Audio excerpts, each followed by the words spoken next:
Buenos días a todos. Hoy es lunes, día 9 de enero, y estamos en la semana primera del tiempo ordinario. El tiempo ordinario se abre con la certeza gozosa de que el reino de Dios está cerca. El Evangelio de hoy es Marcos 1, 14 al 20.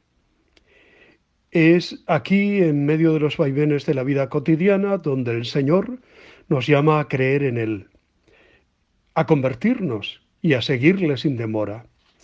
Barca, redes, peces, pesca, todo queda resituado en la nueva relación que Jesús viene a establecer con las personas a quienes Él llama, y que deciden vincular con Él y entre sí sus propios destinos. Las prioridades cambian. Ya no importa tanto la tarea, sino su horizonte, su sentido profundo. Venid en pos de mí y os haré pescadores de hombres. La realidad entera se transforma en una nueva Galilea, donde el resucitado nos sale constantemente al encuentro, ¿no? La página que escuchamos hoy nos narra el comienzo del ministerio de Jesús en Galilea, que ocupará varios capítulos. En los versículos anteriores nos hablaba de Juan el precursor y del bautismo de Jesús en el Jordán. Son pasajes que leíamos en el tiempo de Adviento y de Navidad. El mensaje que Marcos pone en labios de Jesús es sencillo, pero lleno de consecuencias. Ha llegado la hora. En griego diríamos kairos. Las promesas del Antiguo Testamento se empiezan a cumplir. Está cerca el reino de Dios. Convertíos y creed la buena noticia. La buena noticia tiene que cambiar nuestra actitud ante la vida. Enseguida empieza ya a llamar discípulos, hoy a 4, 2 parejas de hermanos. El relato es bien escueto, solo aporta 2 detalles, que es Jesús el que llama y que los llamados le siguen inmediatamente, formando ya un grupo en torno suyo. Somos invitados a escuchar a Jesús, nuestro auténtico Maestro, a lo largo de todo el año, y a seguirlo en su camino. Nuestro primer evangelio de cabecera de los días entre semanas será Marcos. Es la escuela de Jesús, el evangelizador verdadero. Somos invitados a convertirnos, o sea, a ir aceptando en nuestras vidas la mentalidad de Jesús. Si creyéramos de veras, como aquellos 4 discípulos, la buena noticia que Jesús nos anuncia también a nosotros, ¿no tendría que cambiar más nuestro estilo de vida? ¿No se nos tendría que notar que hemos encontrado verdaderamente al Maestro auténtico? Convertíos y creed la buena noticia. Convertirse significa cambiar, abandonar un camino y seguir el que debe ser, el de Jesús. El miércoles de ceniza escuchamos, mientras se nos impone la ceniza, la doble consigna de la conversión, porque somos polvo y de la fe, creer en el Evangelio de Jesús. El mensaje de Jesús es radical, no nos puede dejar indiferentes. Ellos lo dejaron todo y le siguieron. Buena disposición la de aquellos pescadores. A veces los lazos del parentesco son hermanos o sociales, los 4 son pescadores. Tienen también su influencia en la vocación y en el seguimiento. Luego irán madurando, pero ya desde ahora manifiestan una fe y una entrega muy meritorias. Lo dejaron todo y le siguieron. No es un maestro que enseña sentado en su cátedra, es un maestro que camina por delante. Sus discípulos no son tanto los que aprenden cosas de él, sino los que le siguen, los que caminan con él. Es más importante la persona que la doctrina. Marcos no nos revela tanto qué es lo que enseñaba Jesús, aunque también lo dirá, sino quién es Jesús y qué significa seguirle. Hoy la Iglesia, en este día 9 de enero, celebra la memoria de San Eulogio de Córdoba. Eulogio nació en Córdoba a principios del siglo IX, en el seno de una familia influyente y cristiana. Pero para entender la figura del santo es necesario conocer el ambiente religioso de la época, y el lugar en el que vivió. La Córdoba del floreciente estado omeya, durante el reinado de Abderramán II y de su hijo y sucesor Muhammad I. En aquel tiempo, en el seno de la denominada comunidad cristiana, se detectaban claras diferencias.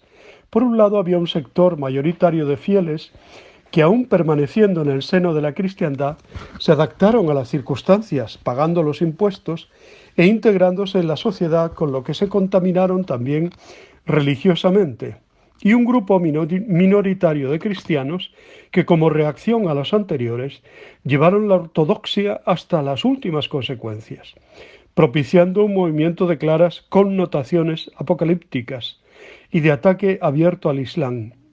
Las primeras noticias que se poseen de este grupo se remontan al abad Espinairendo, y es precisamente en la escuela de la Basílica de San Zoilo, dirigida por él, donde se educaron el joven Eulogio y su amigo Paulo Álvaro, que posteriormente sería su biógrafo. Eulogio, tras profesar como sacerdote, enseñó en la escuela de la Basílica y profundizó en el conocimiento de la antigüedad clásica. Un viaje que emprendió en el año 848 para buscar a sus hermanos Álvaro e Isidoro le permitió visitar los reinos cristianos del norte, recorriendo numerosos monasterios, como el de San Zacarías en Navarra. En Pamplona fue muy bien acogido por el obispo Villesindo, y en su viaje de vuelta visitó comunidades cristianas en Zaragoza, Calatayud, Alcalá de Henares y Toledo.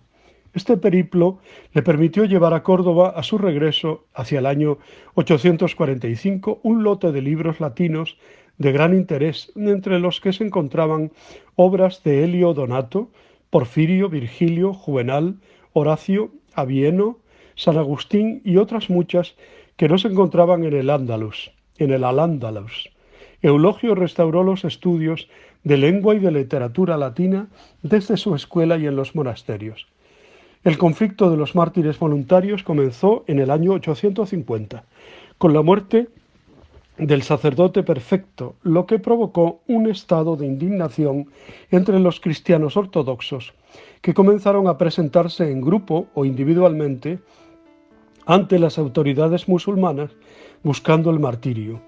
Tras las primeras muertes, Al-Abd-Rahman II mandó convocar un concilio cristiano que se celebró en Córdoba en el 825, presidido por Recafredo, obispo de Sevilla, y con la presencia de Saulo, obispo de Córdoba, y Eulogio, que defendían la causa de los mártires. El concilio condenó los martirios voluntarios y Recafredo mandó encarcelar a los cabecillas del movimiento martirial, y entre ellos a Eulogio, quien durante su cautiverio escribió varios libros más, ¿no?, de los que ya tenía publicado, obras de apología del martirio y del documento martirial, dedicado a Flora y María para fortalecerlas en su fe frente a las desventuras y el martirio. Una vez excarcelado, continuó su labor al frente de los mártires. Con la muerte de Abderramán y la ascensión al trono de Muhammad, se endurecieron las condiciones de vida de los mozárabes y se ordenó demoler las iglesias y monasterios de reciente construcción y desmochar las torres demasiado altas, entre otras cosas. Pese a todo, él y los suyos se mantuvieron firmes, mientras los martirios continuaban. A partir del año 852, apenas hay noticia de los hechos de Eulogio, aunque sí de sus actividades literarias, pues concluyó su memorial de los santos y escribió la apologética de los mártires. En la Memorial de los Santos, compuesto por dos cartas, la primera de Eulogio dirigida a Álvaro y la segunda la contestación de Álvaro a esta, un prefacio y 3 libros, el primero escrito entre junio y noviembre del año 851 y con un carácter doctrinal. Por su fama y la muerte del obispo de Toledo, Bristemiro, en el año 858, fue elegido obispo de dicha ciudad, aunque nunca llegó a ocupar la sede metropolitana. Fue detenido a principios del 859 por haber ayudado a ocultarse a Leocricia, cristiana de padres musulmanes. La joven fue ejecutada enseguida, pero el cadí de Córdoba, dada la posición de Eulogio como primado electo de España, resolvió enviarlo al palacio del propio emir, ante quien el santo atacó abiertamente al Islam y fue sentenciado. Su muerte ocurrió el 11 de marzo del 859. Como también recoge el martirologio romano, aunque varios calendarios mozárabes citan su nombre el 1 de junio, y Usuardo, que había viajado a Córdoba en el año 858, lo elogia en su martirio el 15 de septiembre. Los restos de San Eulogio fueron sepultados en la Basílica de San Zoilo, generaron un culto inmediato. En el año 883, Alfonso II obtuvo del emir las reliquias y la trasladó a la capilla de Santa Leocadia, en la Catedral de Oviedo. De allí pasaron a la Cámara Santa de la misma catedral en 1303, donde aún se conserva una parte de las mismas en una urna de plata. El mismo año, otra parte de las reliquias retornó a Córdoba para ser depositada en la iglesia de San Rafael. San Eulogio es considerado como doctor de la iglesia mozárabe y es patrón de Córdoba. En iconografía se le suele representar vestido de arzobispo, pero no con la mitra y el palio puesto, sino entre sus manos o en otro lugar. Sus atributos son los de su martirio: la espada, el látigo, los azotes y también la pluma y el libro, haciendo alusión a sus escritos apologéticos sobre los mártires. Bueno, damos gracias a Dios por la vida y el testimonio de San Eulogio, presbítero y mártir.